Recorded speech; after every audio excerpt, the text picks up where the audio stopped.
They locked her out with nothing. They didn't know who was already on his way back.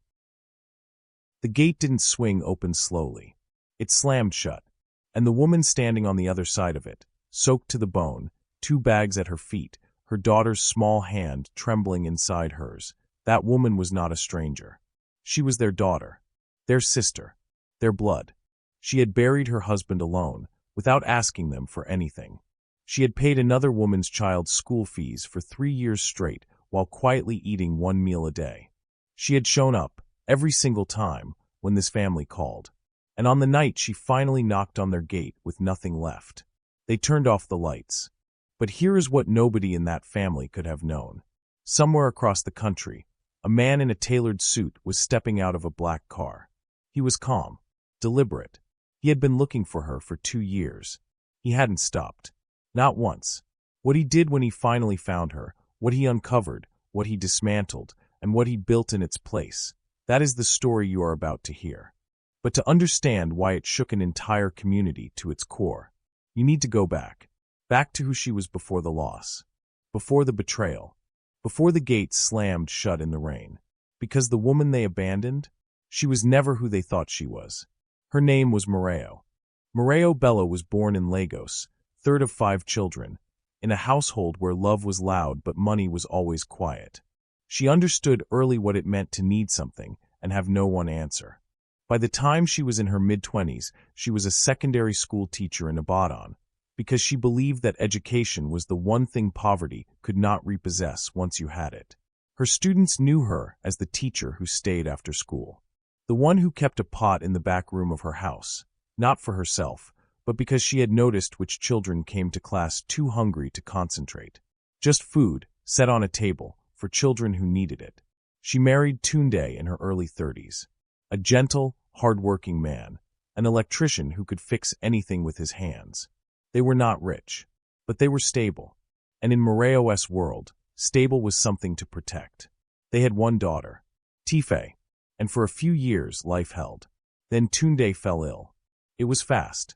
No long goodbye. No chance to settle things. Within weeks of the diagnosis, he was gone. Moreo was 37 years old. Tife was 9. And the debt he left behind was the kind that does not mourn with you. It simply waits. But here is the part of Moreo's story that most people never knew. 3 years before Tunde died, while she was already stretching her salary thin, already holding a household together on a teacher's income, there was a boy. His name was Emeka. He was 15, sharp-minded in the way that made other teachers stop mid-sentence and pay attention. The kind of student teachers remember. Except his family had run out of money to keep him in school. His father had lost his trading business. His mother cleaned houses. His school fees had gone unpaid for 2 terms. The school had given a final warning. 1 more term without payment, and Emeka would be asked to leave. Moreo found out the way she found out most things. Not because anyone told her, but because she was paying attention. She went home that evening, sat with her own finances, looked at what she had, looked at what she owed. Every month, for 3 years straight, she paid Emeka's school fees, directly to the bursar. She never told Emeka. She never told Tunde. She knew he would feel it as a failure, that his wife was carrying something he couldn't, and she loved him too much to give him that. She never told her family. She did it because she remembered being 12 years old, wearing the same pair of shoes for 2 years, and a woman, a near stranger, had paid for her to sit an examination that changed the course of her life. She had never forgotten that woman. She had simply decided to become her. After Tunde's death, the financial pressure did not arrive gradually. It arrived all at once: rent arrears, Tife's school fees, the small loan Moreo had quietly taken years earlier to cover Emeka's final year. None of it was reckless. None of it was lavish. It was simply the accumulated weight of a woman who had been holding too much, alone, for too long. She sat down and calculated what she needed to stabilize. It was not a large amount by any objective measure. Certainly not by the measure of what her siblings had. Her brother Biodun was building his second house. Her sister was taking her children on holiday. Her mother had recently remodeled her kitchen. Moreo had never asked any of them for anything. She had assumed, without ever testing it, that her family would be there if things became impossible. She made the calls. She wrote the messages. She explained, clearly, without exaggeration, where she was and what she needed. And one by one, the doors closed. Her brother Biodun was the first. Biodun, who had inherited equal share of the property their father left behind. A modest plot of land on the outskirts of Ibadan that their father had specifically divided among all 5 children. Moreo had never touched her share. Never pressured anyone about it. She had always assumed it would be there if things ever became impossible. What she did not know, what she had no reason to suspect, was that Biodun had sold it. All of it. He had forged signatures, filed documents with names that were not accurate, moved quietly and legally enough that by the time Moreo inquired, the transaction had long been completed. When she confronted him, he did not deny it. He had told himself, at the time, that Moreo had made her choices and he had made his, that the land would have sat unused in her name for years, that he had built something with it, that the money had gone somewhere productive. He had a version of events that made sense from inside it. He looked at her and said, and these were his words, spoken to his own sister, "You chose to be a teacher. That is your problem." He said it without flinching. She left his house with nothing but the confirmation of something she had been refusing to believe. She went to her mother. Not as a last resort. She went because she believed, despite everything, that a mother's door does not close the same way a sibling's does. She went with Tife. 2 bags. The same 2 bags you already know about. Her mother opened the door, looked at them both, looked at the bags, and said, "I cannot have trouble in my house. You should have saved better." The gate closed. Tife was standing right there when it happened, 16 years old, watching her grandmother's gate shut against her mother's face. There are things a child sees that they carry for the rest of their lives. That moment was one of them. But that wasn't even the worst part. 3 days later, a message appeared in the family WhatsApp group. It was from Moreo's sister, Falico. The message did not ask how Moreo was doing. It did not offer help. It did not express concern. It warned people. It told every aunt, every cousin, every family contact, do not lend Moreo money. She never pays back. She comes with stories. It was a lie, posted where over 40 relatives could read it. Within 48 hours, the message had spread beyond the group. Neighbors heard. Former colleagues heard.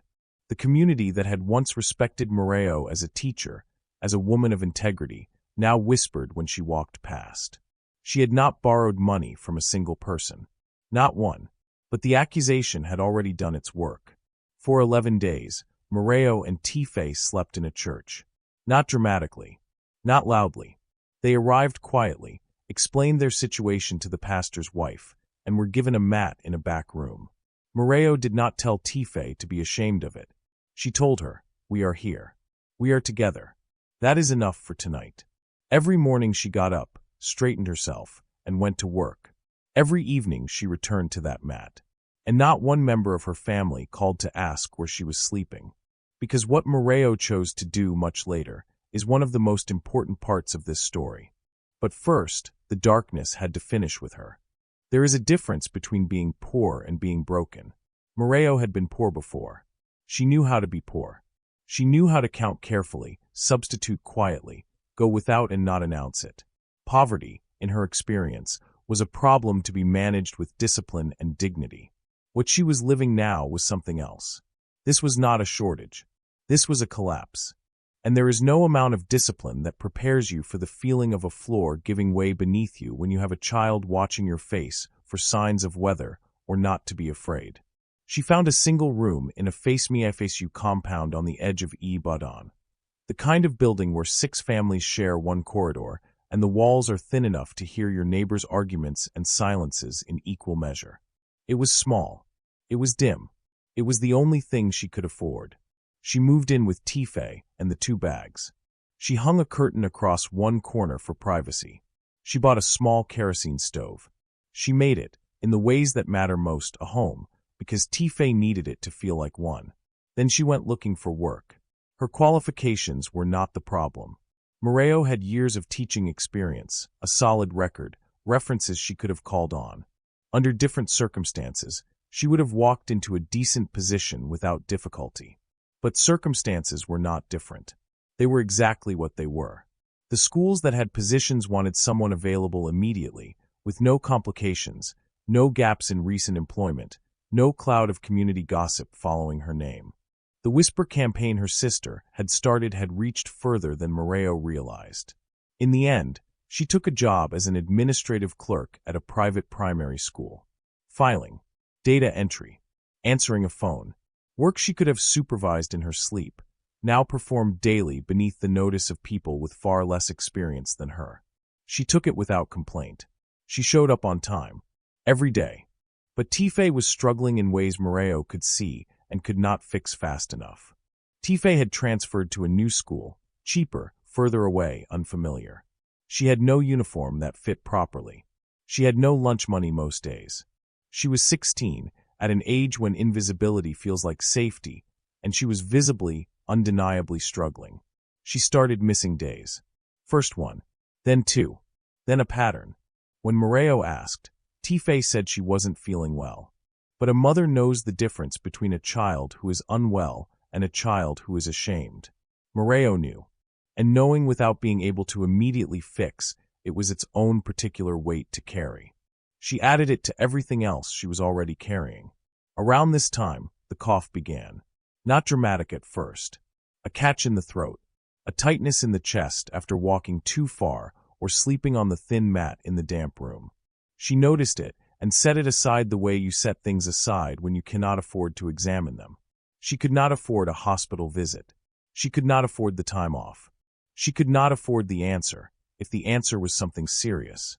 So she did what women who carry too much have always done. She kept moving. She drank hot water with ginger in the mornings. She told Tife it was nothing. She went to work. The cough stayed. It deepened. It began waking her at night. And on those nights she would lie still in the dark, listening to Tife breathe across the room. One night, she got up and found a pen. She did not have writing paper, so she used the back of an old-school document, the kind she used to file, from a previous life that now felt like it belonged to someone else. She wrote to Tunde. She had not done this before. She was not a woman who performed grief. But that night, alone on the floor of a compound room in Ibadan, something in her needed to say out loud what she could not say to anyone living. She wrote, Tunde, I tried to hold everything together. I have been trying since the day they told me you were gone. I did not fall apart in front of Tife. I did not beg your family or mine. I kept going, but I am so tired. I don't know if I am strong enough anymore. I don't know how much more the ground can shift before I shift with it. I just needed to say that to someone who would not use it against me. She folded the paper. She did not send it. There was nowhere to send it. She placed it inside the cover of her old teaching register, the one she had carried from her last school, the one she could not bring herself to throw away. And then she went back to the mat, and she closed her eyes, and she did not let herself cry until she was certain, from the steadiness of her breathing, that Tife was asleep. She had no way of knowing, sitting on that floor, folding that letter, that someone had been looking for her. Not recently, not casually, for over 2 years, and he was getting closer. While Moreo was counting coins on a cracked table in Ibadan, a man in Lagos was sitting in a boardroom, negotiating figures most people will never see in a single room. Same country, completely different worlds. But the same woman had shaped both of their lives, and only one of them knew it. His name was Emeka Adami. Born in Onitsha to a father who once ran a trading business and a mother who cleaned houses after it collapsed. He was 31 years old and had spent most of that time making sure he would never be in his parents' position. He had grown up understanding, the way only certain children understand, that the distance between where you are and where you could be is crossable.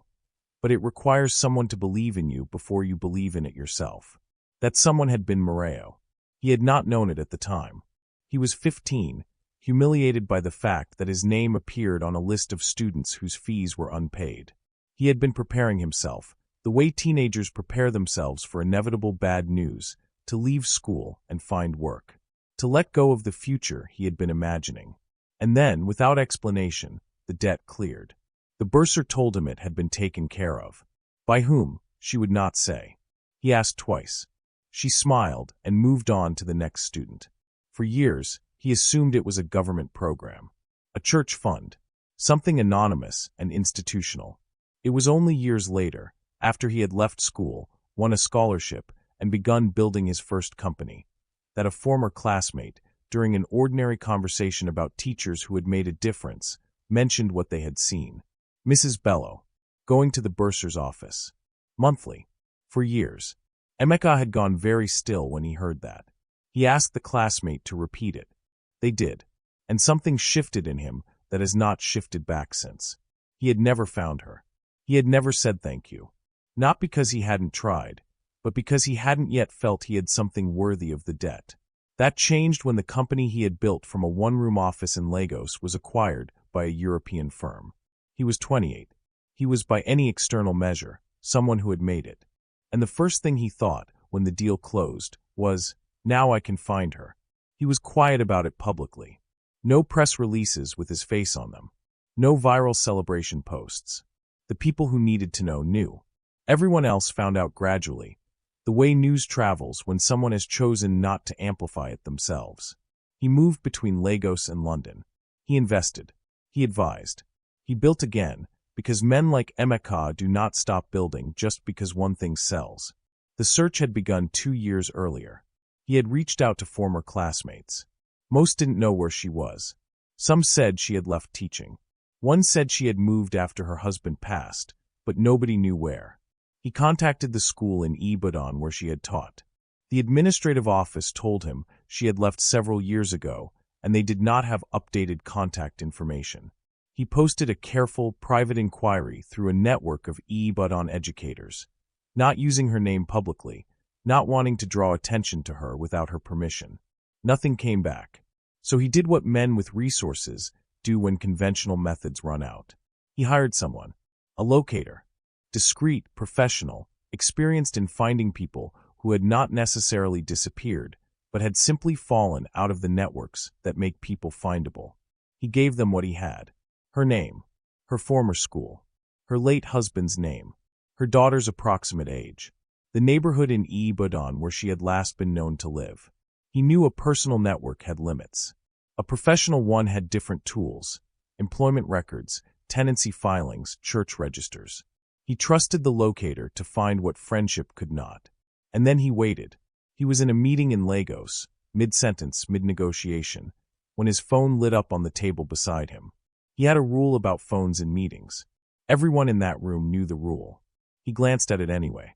One look at the sender's name, and he stopped speaking. The room waited. He read the message. Once. Then again. Then he stood up. I need to go to Ibadan. His assistant, who had been seated to his left, looked up from her notepad. The board meeting tomorrow. Should I reschedule? Offer them a postponement. My apologies and a proposed date. He was already reaching for his jacket. Then cancel everything else. Nobody in that boardroom fully understood what had just happened. They did not know about a woman in a face me I face you compound. They did not know about a letter written to a dead husband on the back of an old school document. They did not know about a cough that had been worsening for months, in a room where a 16-year-old girl pretended to sleep so she wouldn't have to watch her mother's face. They did not know any of it. But Emeka was about to walk into all of it, and he was not coming empty-handed. On a Tuesday morning, in the middle of the school's administrative office, the body collected its debt. Every skipped meal, every sleepless night, every morning she had told herself the cough was nothing and gone to work anyway. She was at her desk. She stood to file something, and then she was on the floor. Her colleagues called an ambulance. She was responsive but barely, exhausted in a way that had moved beyond tiredness into something the body uses as a last resort to force rest. She was taken to the nearest general hospital. The diagnosis, when it came, was tuberculosis, advanced enough that it should have been caught months earlier. Treatable, the doctor was clear about that, and it mattered that he was clear, because the word treatable was the only word Moreo heard that did not feel like another door closing. But serious, worsened significantly by prolonged stress and malnutrition. The hospital admitted her immediately. Tife received the call at school. She was pulled out of class by a teacher who did not fully explain what had happened. only that her mother had been taken to hospital and she needed to come. Tifei made the journey alone. Bus fare she borrowed from a classmate without explaining why. She arrived at the hospital and was directed to a corridor outside a ward where she could not yet go in. She sat down on a plastic chair. And then she did what any 16-year-old does when the ground moves beneath them. She called her family. She called her grandmother first. The phone rang out. She called again. It rang out a second time. She sat with that for a moment, the particular silence of a phone that is heard and not answered, and then she scrolled to her Uncle Biodun's number. He picked up. She told him where they were. She told him what had happened. She kept her voice steady in the way teenagers keep their voices steady when they are trying very hard not to need something too visibly. Biodun said, "Okay, I'll try to come." He did not come. Not that afternoon. Not that evening. Not the following morning. He did not send anyone in his place. He did not call back to ask for an update. He did not send money for medication or food or transport. He said he would try to come. He did not come. A nurse came into the corridor at some point and found Tifei exactly where she had been for hours, head down, hands pressed over her face, not making a sound. The nurse sat beside her. Asked gently if there was someone she could call. A relative. A family friend. Anyone who could come and sit with her. Tifei lifted her head. She looked at the nurse for a moment with the eyes of someone who has just finished calculating something and arrived at an answer they did not want. She said, "No, it's just us." At that same hour, a black car was moving through the streets of Ibadan. Emeka had flown in that morning. He had the compound address the locator had provided. He had not called ahead. He did not want to risk Moreo feeling she needed to prepare herself or present herself in any particular way before he could reach her. He simply came. The car stopped outside the compound. He stepped out, spoke to a woman near the entrance, a neighbor who recognized Moreo's description immediately. The neighbor looked at him and said, "Moreo? They took her to the hospital this morning. She collapsed at her workplace." Emeka stood completely still for 3 seconds. Then he got back in the car. "General Hospital," he said. "Now." And then everything changed. Not loudly. Not with announcement. The way things change when the right person finally arrives in the right place, with purpose, and not a moment too soon. He almost walked past her. Tifei was sitting so still in that corridor. Head down, shoulders drawn in, still in the way of someone who has stopped expecting anything to change, that she barely registered as someone who needed to be approached. But Emeka had grown up noticing the people that other people walked past. He slowed. He looked at her, this teenager sitting alone outside a hospital ward with no adult beside her, no food, no company. And something in him recognized the shape of that aloneness even before he understood why. He stopped, asked a passing nurse for Moreo Bello's ward. The nurse gestured down the corridor, and the girl on the plastic chair lifted her head. She looked at him the way you look at a stranger who knows your mother's name, with a wariness that is also, underneath it, a question. "Who are you?" Her voice was flat. Not rude. Just emptied out by a day that had taken everything she had. Emeka looked at her for a moment. Took in the uniform that didn't fit quite right. The borrowed composure. The eyes that were trying very hard to look older than 16. He said, "My name is Emeka. Your mother saved my life a long time ago." Tifei stared at him. She did not know what to do with that sentence. It did not fit any category of thing she had been prepared to hear today. She had been braced for more bad news, more absence, more people who did not come. She had not been braced for this. She stood up, and she took him to her mother's ward. The room was dim. Moreo was lying with her eyes closed and 4-line in her arm, her breathing shallow but regular. She looked smaller than she should have. The way illness reduces people, not just physically but in presence, as though the body is conserving everything it has left for the work of getting well. Emeka stood in the doorway for a moment. He had spent 2 years imagining this. The finding of her, the moment of arrival. He had rehearsed, in the abstract, what he might say. He had assumed she would be standing. Assumed there would be a normal conversation. Tea perhaps, a table time. He had not imagined this room. He walked in. He sat in the chair beside the bed. And he waited. She opened her eyes slowly. The way you open your eyes when you are not entirely sure what is real and what the fever has been constructing while you slept. She looked at him. He was a grown man, 31 years old, well-dressed, composed. Nothing in his face that immediately matched the 15-year-old boy she had once watched carry his school bag down a corridor with the quiet dignity of a child, pretending not to be humiliated. She studied him. And then some particular arrangement of the eyes, some quality of the way he was sitting, leaning slightly forward, hands open on his knees. Something reached through the years and landed. She whispered his name. Not a question. A recognition. Emeka. He exhaled. He leaned forward and took her hand. And then this man, who had sat in boardrooms and built things from nothing and sold them for more than most people will ever see in a lifetime, knelt down beside a hospital bed in Ibadan. And he said, "I always meant to find a way to thank you." He paused. "I'm sorry it took so long." Moreo looked at him for a long moment. When she spoke, her voice was quiet, but it was steady. The same voice she had used to tell Tife that sleeping in a church was enough for tonight. The same voice that had never asked anyone for permission to have dignity. She said, "I didn't do it for thanks." Emeka nodded slowly. "I know," he said. "That's exactly why I came." For a moment neither of them spoke. The room held the kind of silence that is not empty but full of everything the years between them had contained. The fees paid at a bursar's window. The 15-year-old boy who had prepared himself to leave school. The woman who had gone home and done the arithmetic and decided anyway. Moreo looked at him for a long time. At the man he had become. At the suit, the composure, the deliberate stillness of someone who had learned, the way she had learned, that the world responds differently to people who do not show their costs. She said, "Are you eating properly?" He laughed. It was sudden and genuine, and it changed the room. "I'm trying," he said. "Try harder," she said. And she meant it. It was, in its way, the most complete thing she could have said to him. Not gratitude received. Not a debt acknowledged.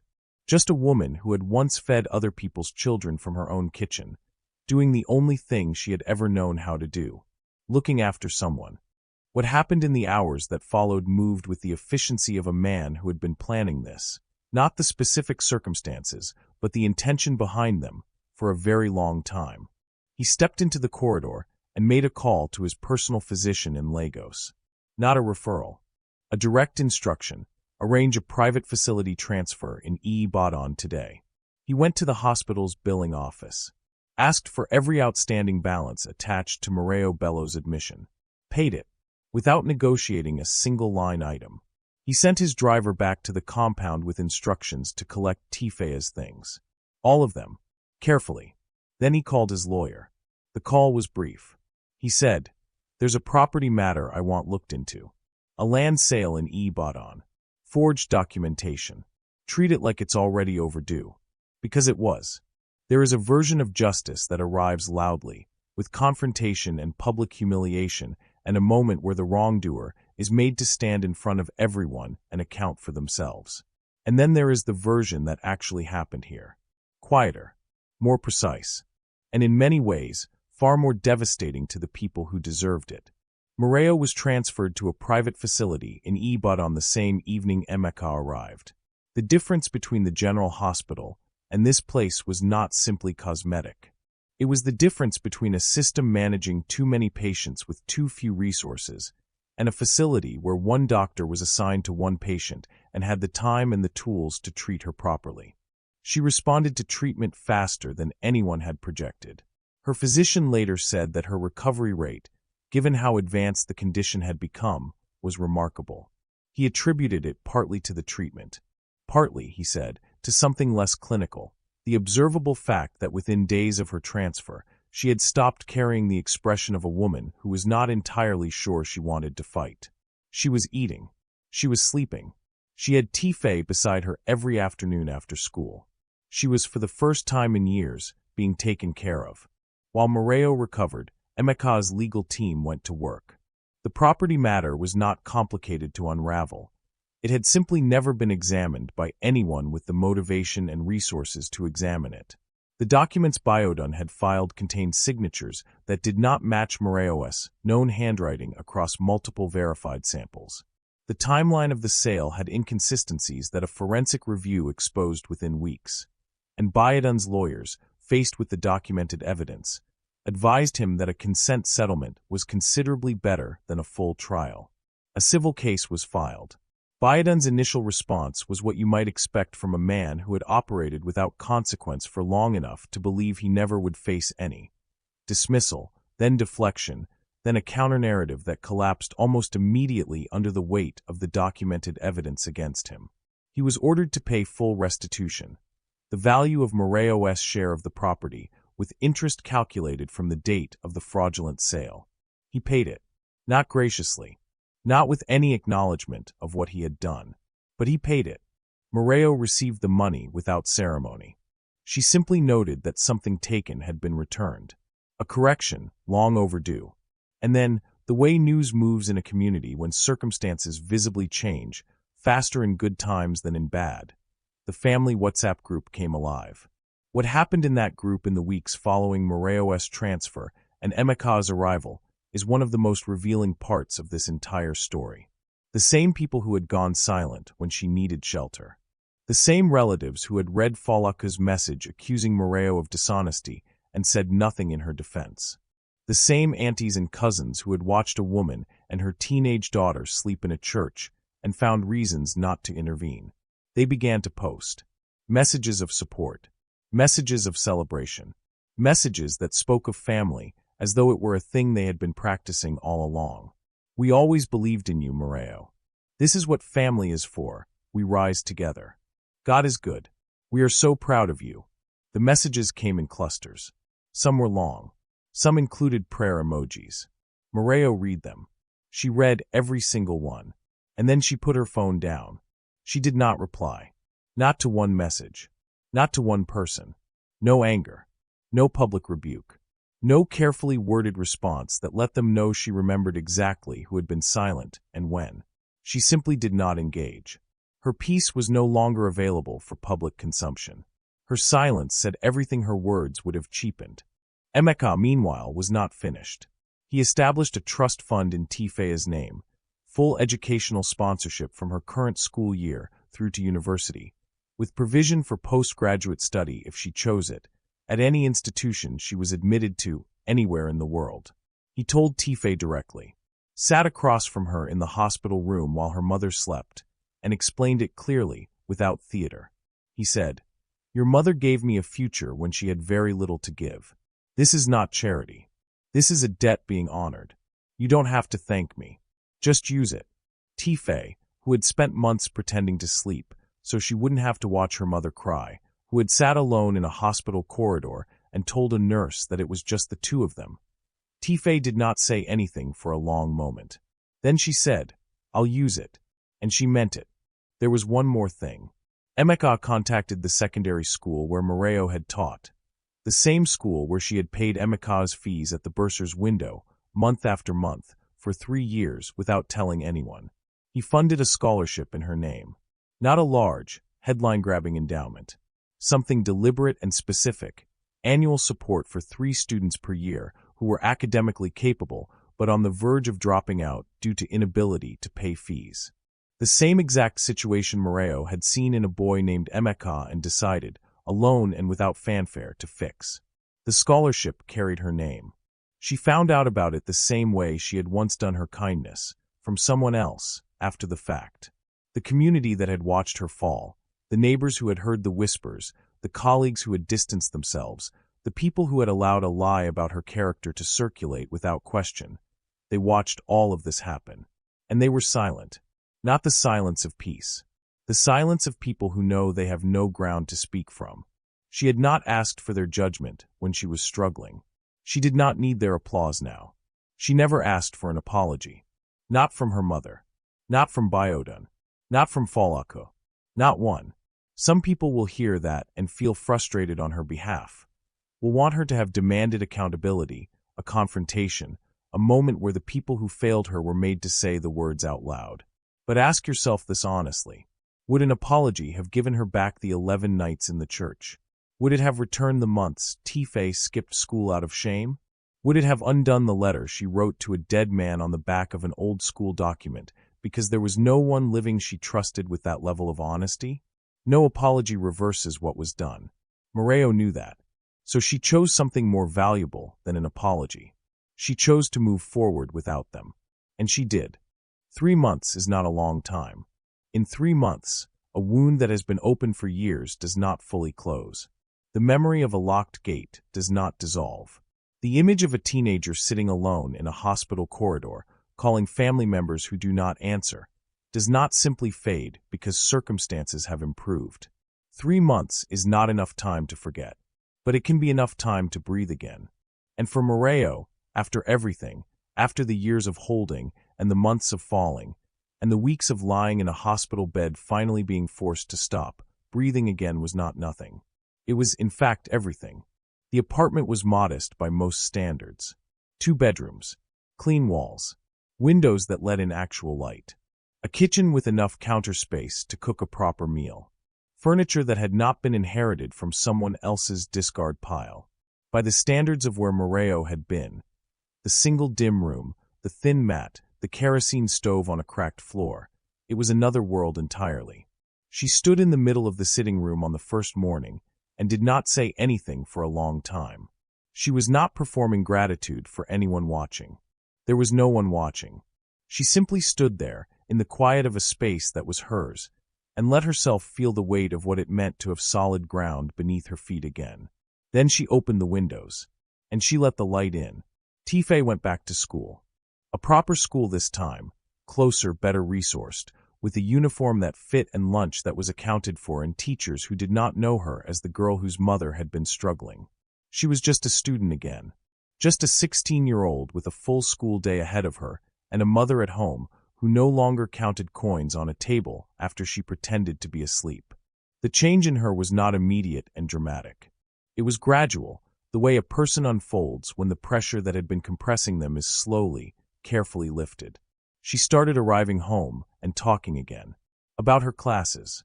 About a girl she had met who made her laugh. About a subject she was finding difficult and wanted help with. Small things. Ordinary things. Ordinary. The things she had been fighting to return to. One afternoon she came home and showed Moreo a short story she had written for a class assignment. About a woman who keeps a pot of food for children who need it. She hadn't told her mother what it was about before she handed it over. Moreo read it twice. She didn't say anything for a moment. Then she said, "You write like someone who has been paying attention." Tife said, "I learned from you." She went back to teaching. A position had opened at a well-regarded private secondary school on the other side of Ibadan, recommended through a contact in Emeka's network who had been quietly briefed on her background and qualifications. The school's principal had reviewed her record and offered her a position without hesitation. She walked into that classroom on her first day and stood at the front and looked out at 32 students who did not know her story, who did not know what it had cost her to be standing there, who simply looked back at her waiting for the lesson to begin. She began the lesson, and within 10 minutes, she remembered something she had not been able to access for years. The specific, irreplaceable feeling of being exactly where you were supposed to be, doing exactly what you were made to do. It had not left her. It had simply been waiting, the way all real things wait, for the conditions to be right again. It was on a quiet evening, about 2 weeks into the new apartment, that she found the letter. She had been unpacking the last of her things, the few possessions that had survived the years of reduction and relocation, and at the bottom of a bag, beneath old documents and a worn teaching register, her hand found a folded piece of paper. She knew immediately what it was. She sat down where she was, on the floor, the way she had been sitting when she wrote it, and she read it again. The words she had written at the worst point of her life. "I tried to hold everything together. I don't know if I am strong enough anymore." She sat with it for a long time. Then she got up, found a pen, found a clean sheet of paper, proper paper this time, not the back of an old document. And she wrote again. She wrote, "Tunde, I found the letter I wrote you at the bottom of everything.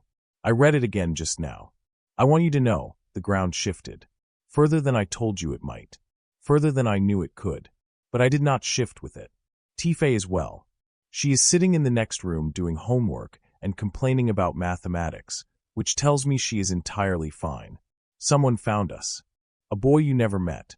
A boy I once helped without telling you, because I knew you would have said we couldn't afford it, and you would have been right, but I also knew we couldn't afford not to. He found us. And he did not come with sympathy. He came with action. The way you always said the people worth keeping in your life do. I think you would have liked him. I think you would be proud. We made it Tunde. Not the way I imagined we would. Not the way I planned. But we made it. And I am still here. And that is enough. She folded the letter. She did not put it back at the bottom of a bag this time. She placed it on the windowsill, where the light could reach it.